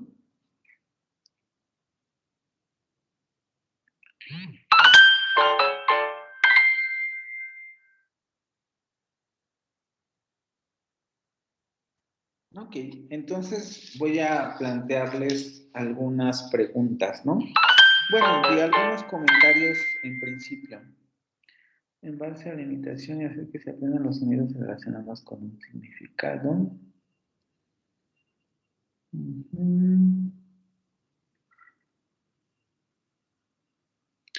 Una de las primeras cosas que, como les mencionaba en la presentación, se puede ver también en el desarrollo, por ejemplo, del niño, es que el oído del feto pues, se desarrolla mucho antes que el órgano vocal, ¿no? Como pudieron ver en el documental, los niños o los bebés aprenden a escuchar desde el feto. Y justamente el desarrollo del aparato articulatorio se va a dar posteriormente, ¿no? Ni siquiera cuando nacemos tenemos ya la capacidad de poder articular el sonido. Vean cómo, por ejemplo, estamos llegando con la niña al final del video, que la niña prácticamente tiene 3 años, y a pesar de que efectivamente ya puede articular sonidos porque la laringe ya bajó, vean también la importancia de este tipo de términos, ¿no? La laringe tiene que bajar para que permita la salida del aire de forma adecuada, es decir, tiene que haber todo un desarrollo del aparato articulatorio para que a los 3 años ya la niña pueda articular palabras de manera generalizada y pueda tener esto que se denomina explosión del lenguaje, o se pueda concretar la explosión del lenguaje. Entonces, el desarrollo del aparato articulatorio es muy posterior y aún así, a los 3 años, todavía podríamos decir que la niña no termina de dominar la articulación del sonido de su lenguaje, ¿no? Porque escuchamos que articula palabras, etcétera, pero no lo hace de manera fluida, como por ejemplo lo podemos escuchar ya en personas adultas o en niños más grandes. Ese sería como uno de los primeros, de los primeros comentarios. Después, efectivamente, como menciona ahí Mario, ¿qué nombre le dan a esto que dice Carlos? ¿Cómo se le denomina al bebé en este sentido cuando puede aprender? Y vamos a ponerlo así, ¿no? Aprender cualquier lengua, pero en realidad se refieren en el video solamente a los sonidos. Pero ¿cómo se le llama a un niño en este momento? El oyente universal, efectivamente, ¿no? Que como pudieron darse cuenta, el periodo del oyente universal es extremadamente corto, ¿no? Desde que se nace hasta los 5 meses, de los 5 a los 9 meses, se comienza a perder esta capacidad de escucha universal, ¿no? Quizá una de las partes más interesantes sea el experimento que se hace con este niño, en donde se le ponen sonidos del tágalo, que es una lengua que el niño en su vida ha escuchado, y que él es capaz de asociar con los juguetes, ¿no? Ah, si va a sonar este sonido del tágalo, perdón, tienes que mirar o vas a mirar hacia el juguete que tiene la investigadora. Pero si suena este otro sonido del tágalo, tienes que voltear a ver al conejito. Y cómo el niño es capaz de asociar la diferencia de sonidos entre esos dos sonidos del tágalo, que él no ha escuchado nunca y que puede voltear cuando el sonido cambia, ¿sí? El oyente universal, como el oído más afinado, para poder diferenciarlo en tonos. Incluso cuando el muñeco, el conejito, no aparece, el niño cambia solamente por el cambio del fonema o del sonido que está escuchando. Y cómo a partir de los 10 meses justamente el niño pierde esta capacidad, ¿no? Como menciona en el video, a ver, se pierde esta capacidad, es decir, es imposible ya no maniobrar con sonidos de otra lengua.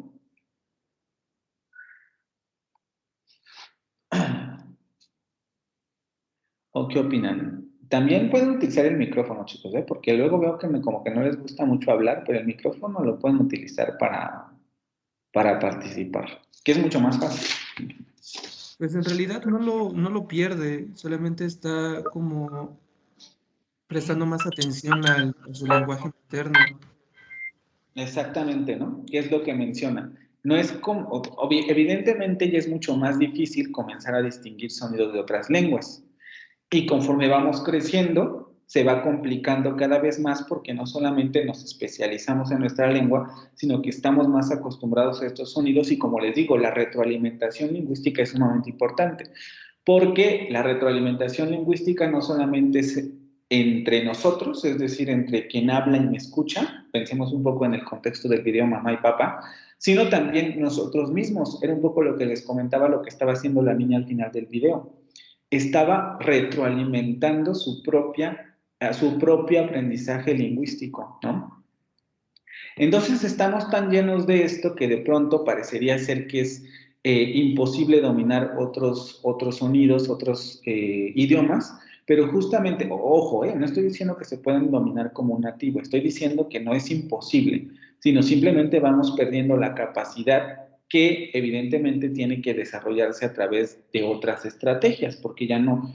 Además, otra de las características que, por ejemplo, tenemos en contra cuando aprendemos una lengua extranjera es el hecho de que no estamos en un contexto como en el que se desarrolla un niño. Un niño está rodeado de su lenguaje materno. En el español el niño lo va a aprender porque todo el mundo le habla en español y es lo único que ha escuchado. La televisión está en español, su papá le habla en español, su mamá le habla en español, los niños que van al kinder con él le hablan en español, todo el mundo le habla en español, ¿no? Entonces, está rodeado de un contexto en español que evidentemente hace que se especialice en su lengua materna, ¿no? Pero ya no es tan sencillo, exactamente, ¿no? Y después, algo que me pareció muy interesante, ¿qué entendieron ustedes cuando en el video se menciona que el niño comienza a realizar un mapa acústico de su lenguaje? Pues que comienza a distinguir, permítame, empiece a distinguir sonidos con significado y sonidos que no tienen significado, ¿no? ¿Hablamos en términos de significado o cómo lo podríamos decir de otra manera? ¿Que los sonidos tendrían significado en ese sentido?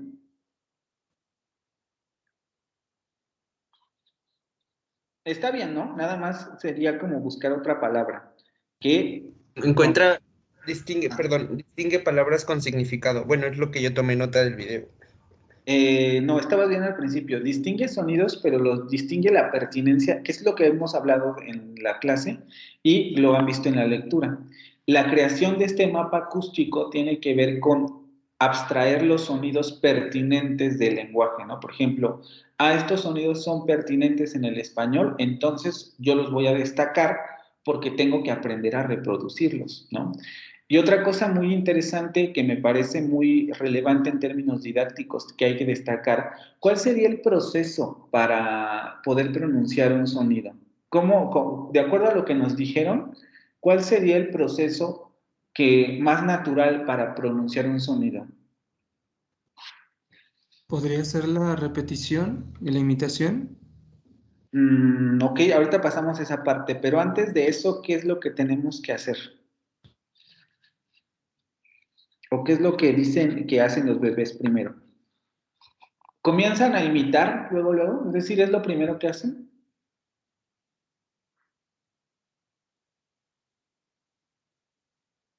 No, comienzan a gesticular, ¿no? Para identificarse con el sonido.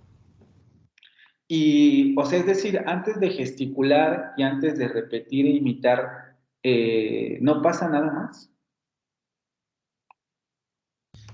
Pues habla también de su proceso como de educar el aparato, de que ellos puedan como hacer balbuceos y tratar como de afilar esa pronunciación.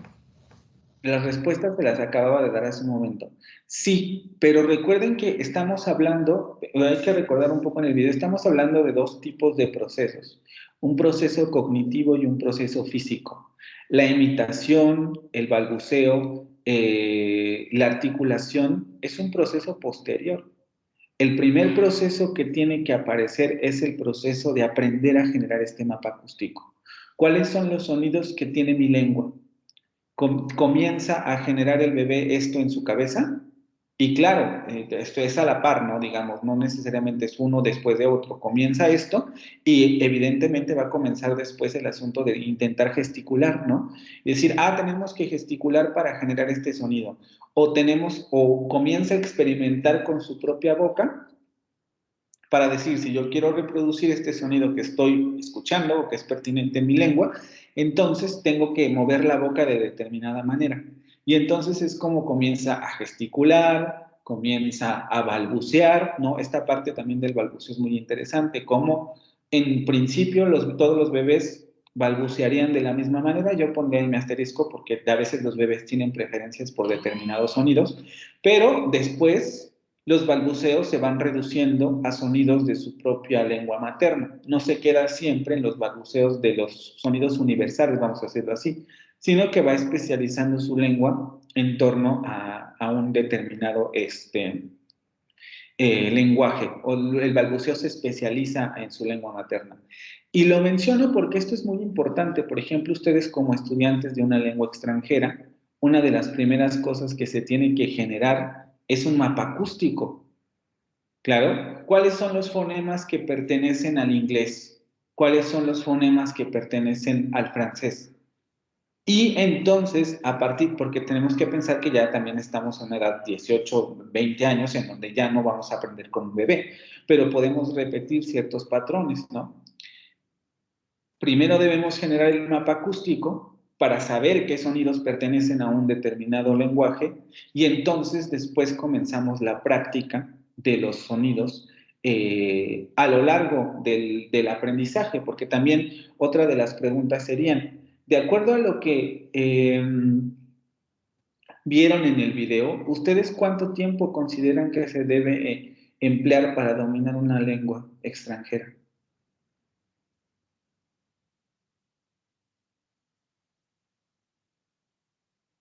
¿Esto se puede medir, por ejemplo? ¿En nuestro caso o como en los bebés? No, en su caso o en general. Ya hablando del aprendizaje de una lengua extranjera, sería no mi lengua materna. Entonces, ¿cuánto tiempo creen que eso llevaría? Un año, ¿no? ¿Están seguros? El bebé domina en un año, y fíjense, el bebé viene con todas las capacidades cognitivas para aprenderlo de una manera rapidísima. ¿En un año el bebé ya dominó su lengua materna? No, en menos. ¿En menos? ¿En menos años ya lo dominó? ¿La niña que aparece al final de 3 años ya habla perfecto inglés? No. ¿Y cuántos años tiene la niña al final? 3, ¿no? ¿Cuántos años creen Dice que entonces? tiene 22 meses. Bueno, estaba como entre los 2 y medio, 3 años, ¿no? La niña que aparece hasta el final y al final. Sí, la del final. Ah. ¿Cuántos años entonces le calculan? O en cuántos años, por ejemplo, si ustedes han tenido niños alrededor, ¿en cuántos años el niño ya habla español? Que comience a relacionar palabras Que como hable español fluido, fluido, mm, pues sin como trabajones, sin nada de eso, español fluido. 3 años, 4 años. ¿Años? ¿Ya no se traba la lengua a los 3 años? Es En decir, realidad ya yo creo que es como un aprendizaje continuo, podría ser también, porque no tenemos como el control completo del idioma, aunque tengamos la edad que tenemos actualmente. Exactamente, ¿no? Vamos a ver, en términos de sonidos, porque veamos el ejemplo de la niña que aparece al final. En términos de sonidos, la niña comienza a dominar los sonidos de su lengua. A los 3, 4 años ya los domina prácticamente todos. Pero eso no quiere decir que en términos articulatorios ya pueda pronunciar palabras sin ninguna especie de trabazón y que ya podamos decir, la niña domina perfectamente el idioma inglés. De hecho, en términos lingüísticos generales, se dice que los niños acaban de aprender su idioma o ya están listos para comenzar la etapa de perfeccionamiento del idioma a los 8, 9 años, que es cuando ya comienzan a tener esta fluidez en el lenguaje, ¿no? Entonces aquí el asunto sería, si a un niño que viene con estas capacidades innatas para aprender cualquier lengua, tarda 8 años, a lo mejor podríamos descontar el periodo en el que baja la laringe, que son 5 o 7 meses. En el periodo que podríamos descontar el periodo que baja la laringe, si en 7 años el niño no domina su lengua materna, ¿cuántos nos vamos a tardar nosotros? Ahora, esto no es para desanimar ni nada, ¿no? Simplemente es para decir, tenemos un grado de complejidad diferente, ¿no? Un idioma no se perfecciona de un día para otro. Es una de las cosas que a mí me gusta mucho decir porque a veces parece que uno comienza una carrera de esta naturaleza o comienza a aprender un idioma y uno esperaría que ya en 2, 3 años uno pudiera hablar súper bien. Pero lo cierto es que no, como bien mencionaba su compañero, es un proceso continuo que no se acaba de aprender nunca, como lo ponen en términos del español, ¿no? El español nosotros es una lengua que manejamos, pero eso no quiere decir que ya sepamos todo. Por ejemplo, ¿cuántos de ustedes de aquí creen que manejan todas las palabras del español, por ejemplo, ¿no? O sea, ahorita con relación a la lectura que están haciendo para la materia, ¿conocían todas las palabras que estaban en esa lectura? No, de hecho no.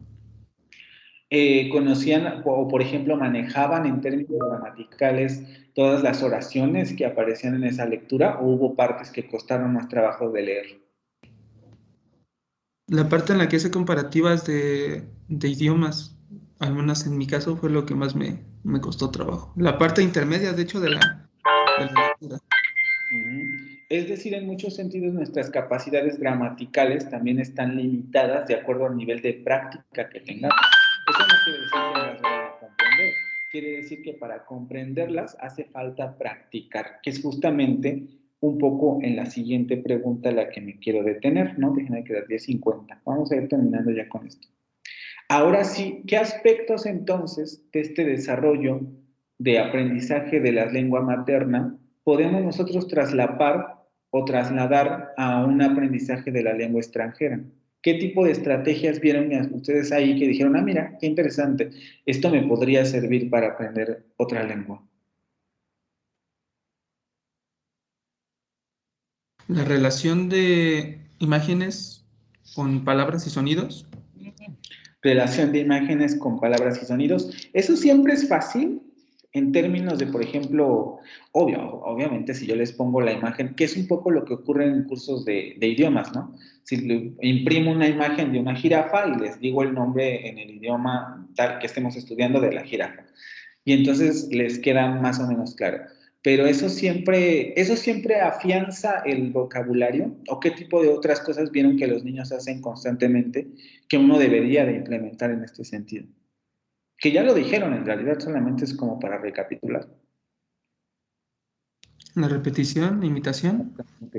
Repetición, imitación, exageración de los sonidos. Recuerden un poco lo que decían con el asunto del lenguaje infantil, el que hace la madre para comunicarse con el bebé, ¿no? Dice, mira, para que el bebé aprenda a distinguir en la cadena de sonidos de su lengua, la mamá exagera los sonidos.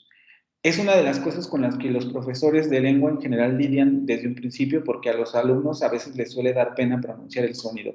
Y justamente tendría que ser lo contrario. Aprender a una lengua extranjera es jugar con esa lengua. Y tenemos que aprender a exagerar un poco esos sonidos.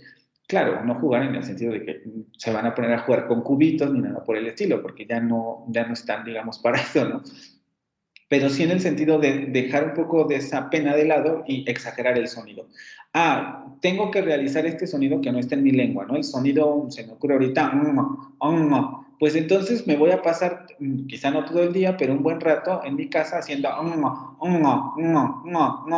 y luego a lo mejor buscar palabras con las que yo pueda practicar ese sonido y exagerar la pronunciación de esas palabras para poder dominar el sonido, ¿no? Un poco, ya no necesitamos a nuestra mamá o al profesor que esté generando este tipo de lenguaje infantil, ya lo podemos hacer nosotros, ¿no? ¿Qué otras cosas pudieron rescatar de esa parte? ¿O qué otras cosas creen que podían funcionarles a la hora de aprender una lengua extranjera?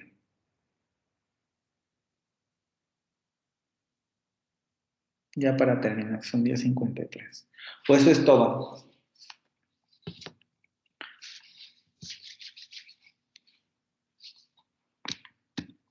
¿Nada más? En realidad hay muchas cosas, ¿no? Con relación, por ejemplo, eso de las imágenes, con relación a aprender el vocabulario, con los sonidos, este asunto de la repetición, la imitación. ¿No les parece también, por ejemplo, que el contacto cara a cara es necesario para aprender una lengua? Eso también tendría que ver con la repetición, ¿no? Bueno, vas con la persona que tiene control del idioma, a que pueda también hacer una corrección de tu vocabulario. Y también un poco para visualizar la manera en que esa comunidad se comunica, ¿no? Es algo que en esta parte no lo hace notar mucho, pero es importante tenerlo en cuenta. Siempre cuando uno aprende una lengua extranjera, a pesar de que pueda ser complicado, deberá llegar un momento en el que la inmersión en una comunidad de hablantes de esa lengua tenga que ser indispensable, ¿vale? Porque justamente solamente a través del contacto con la comunidad que habla esa lengua vamos a poder hacernos de expresiones faciales, de maneras de pronunciar, maneras de entonar, maneras de comunicar determinadas cosas, qué se puede decir, qué no se puede decir, el anclaje de las frases a determinados contextos también solo se puede aprender en esos contextos. Un maestro les puede decir, esta frase se utiliza en tal circunstancia, pero que hasta que ustedes no estén en esas circunstancias y se vean forzados a usar esa frase o vean cómo la circunstancia obliga a los hablantes a utilizar esa frase, entonces no les hace ningún sentido lo que les está diciendo el profesor, ¿vale?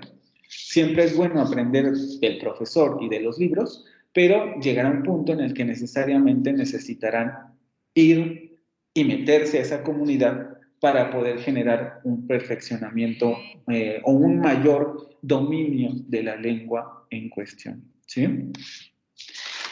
Bueno, pues eso más bien sería más o menos todo lo que me gustaría comentar sobre el video. Vean cómo prácticamente la adquisición de una lengua viene de principio, dado por la percepción de la lengua, la percepción de cómo se percibe una determinada lengua, lo vimos en el caso de la lengua materna. Primero se tiene que realizar el proceso de percepción, el oído está desarrollado desde el feto, y todo ese bagaje que uno va adquiriendo con la percepción, después se va a ver reflejado en la articulación. Por eso es tan importante primero estudiar cosas, en nuestro caso ya sería cosas teóricas, cosas de los fonemas, rasgos, etcétera, para luego poder comenzar a pronunciar, ¿sí? ¿Tienen alguna pregunta u otro comentario con relación al video?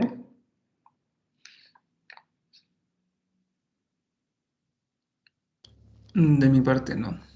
¿Las y los demás? ¿No?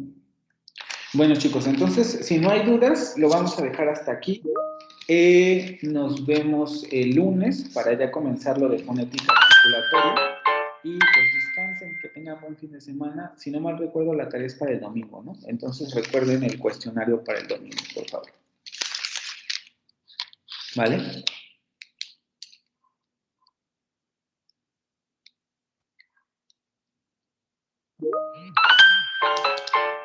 Hasta luego, nos vemos, descansen.